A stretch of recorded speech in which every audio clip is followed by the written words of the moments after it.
यदि आप भी चाहते हैं अनमोल रतन म्यूजिक के ऑडियो वीडियो सबसे पहले आप तक पहुंचे, तो लाल बटन को दबाकर चैनल को सब्सक्राइब करें और बेल आइकन को दबाना ना भूलें।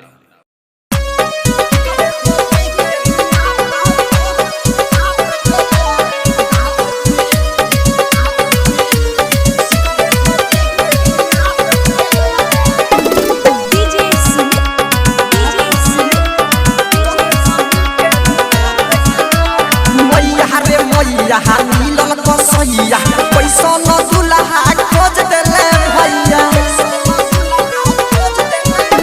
मैया रे मैया मिलल कसैया पैसा न दुल्हा खोज देले भैया। दिन भर चौक बाजार घूमेला, दिन भर चौक बाजार घूमेला।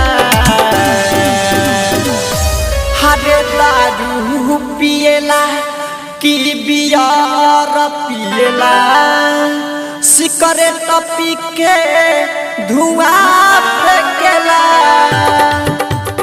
दारू पिएला बियर पिएला, सिगरेट पी के धुआं फेंकेला। दारू पिएला बियर पिएला, सिगरेट पी के धुआं फेंकेला।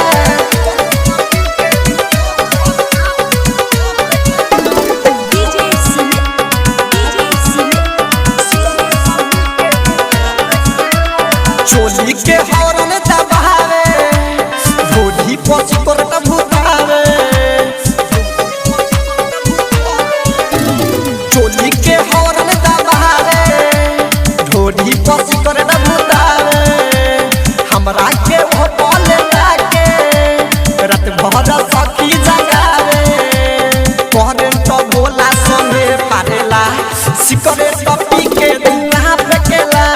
दारू पिएला बियर पिएला, सिगरेट पी के धुआं फेंकेला।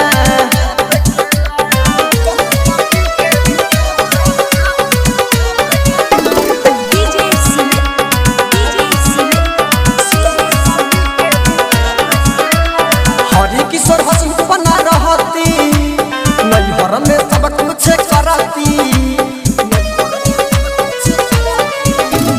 हरि किशोर हसन बना रहती, नैहर में सब कुछ करती। राइट हजनीत से आनंदर, परवेश से सब कुछ कहती। गांजा के जैसे नशा करेला, सिगरेट पी के धुआं फेंकेला। दारू पिए की बियर पिएला, सिगरेट पी के धुआं फेंकेला। प्रीतम रिकॉर्डिंग स्टूडियो तलपुर।